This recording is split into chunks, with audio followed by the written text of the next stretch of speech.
Painting and sculpture এই দুটো difference বোঝাটা কিন্তু খুবই ইম্পর্ট্যান্ট। আমরা অলরেডি একটা বেসিক ডিফারেন্স জানি, যেটা হচ্ছে পেন্টিং হচ্ছে 2 ডাইমেনশনাল আর স্কাল্পচার হচ্ছে 3 ডাইমেনশনাল।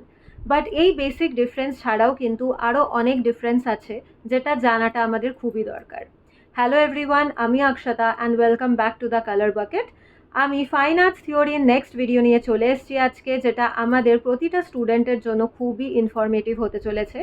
স্পেশালি যারা আপকামিং এক্সামে থিওরি এক্সামে বসছে, তোমাদের সিলেবাসে কিন্তু পেন্টিং অ্যান্ড স্কাল্পচারটা রয়েছে, তো অতি অবশ্যই এই ভিডিওটা পুরো এন্ড অবধি দেখো। প্রথমত আমাদের জানা উচিত পেন্টিং অ্যান্ড স্কাল্পচার এই দুটো হচ্ছে দুটো ডিফারেন্ট ফর্মস অফ আর্ট, যেটা আমাদের ইস্টার্ন অ্যান্ড ওয়েস্টার্ন কালচারে বছরের পর বছর বহু মানুষ প্র্যাকটিস করে আসছে, আজও হয়। ইনফ্যাক্ট ইন্ডিয়ার বাইরে প্রচুর খুব ইম্পর্ট্যান্ট অ্যান্ড পপুলার পেন্টার্সরা আছে, স্কাল্পটার্সরা আছে, যাদের আর্ট ওয়ার্কও আমি তোমাদের সাথে শেয়ার করব।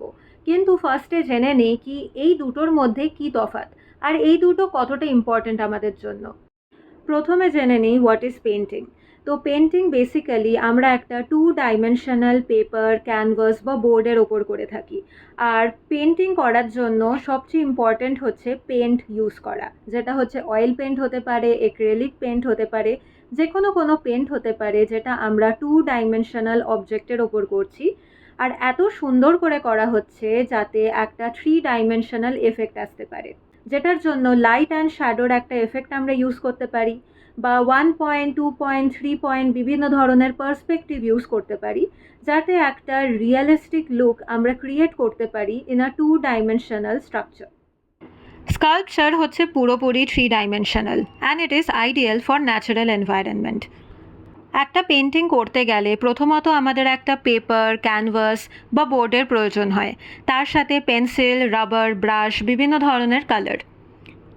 কিন্তু একটা স্কাল্পচার করতে গেলে আমাদের বিভিন্ন ধরনের স্কাল্পটিং টুলসের প্রয়োজন হয়, যেরকম metal, stone, wood, pointing machine, hammer etcetera. Most importantly clay, cement বা প্লাস্টার ইউজ করা হয় স্কাল্পচার তৈরি করার জন্য। প্রচুর হার্ডওয়ার্ক করার পর ফাইনালি যখন আমাদের পেন্টিং কমপ্লিট হয়, সেটা অ্যাক্রেলিক হোক কি অয়েল পেন্টিং হোক, তখন সেটা কেয়ারফুলি প্রিজার্ভ করে রাখাটা খুবই দরকার, যেটার জন্য আমরা ইউজ করি ওয়ার্নিশ। ম্যাট ওয়ার্নিশ হোক বা গ্লস ওয়ার্নিশ হোক, আমরা অ্যাপ্লাই করি আমাদের পেন্টিংয়ের ওপরে, যেটা আমাদের পেন্টিংকে একটা আলাদা সুন্দর শাইন এবং গ্লো দেয়। তার সাথে ধুলো, বালি, কোনো ইনসেক্ট বা ইউভি রেস থেকেও আমাদের পেন্টিংকে প্রোটেক্ট করে। পেন্টিংসকে খুব কেয়ারফুলি রেখে দিতে হয় যাতে সেটা অনেকটা লং লাস্টিং হয়।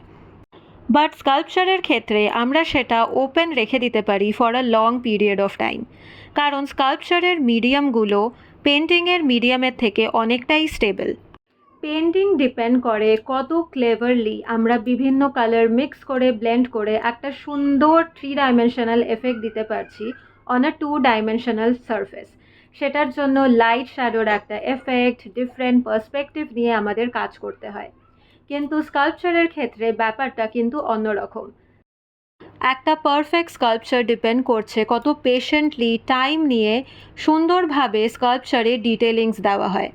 যেহেতু স্কাল্পচার একটা 3 ডাইমেনশনাল স্ট্রাকচার, তাই কতটা সুন্দর করে ফিগারটা ব্যাকগ্রাউন্ডের তুলনায় প্রকাশ পাচ্ছে, এটা খুবই গুরুত্বপূর্ণ। প্রপার টেক্সচার অ্যান্ড বিভিন্ন ডিমেনশনাল এফেক্ট দেওয়াটা খুবই ইম্পর্ট্যান্ট। পেন্টিং আর স্কাল্পচার দুটোই কিন্তু এনশিয়েন্ট ফর্মস অফ আর্ট। যদি আমরা এদের হিস্ট্রি স্টাডি করি তাহলে বুঝবো আমাদের ম্যানকাইন্ডের থিঙ্কিং, ফিলিং, লাইফস্টাইল পুরোটাই কিন্তু স্কাল্পচার এবং পেন্টিংয়ের দ্বারা প্রকাশ করা হয়েছে বহু যুগ যুগ ধরে। So I hope my video was informative and thanks for watching this video till the end. And dear students, তোমরা যারা এইবারে থিওরি পেপারের জন্য প্রিপারেশন নিচ্ছ, এই ভিডিওটা কিন্তু খুবই important, because painting and sculpture is a vital part of the syllabus and theory এক্সামে অনেক সময় কিন্তু কোয়েশ্চেন আসেই। So thank you, keep following the color bucket, stay tuned for more amazing videos like this. Bye.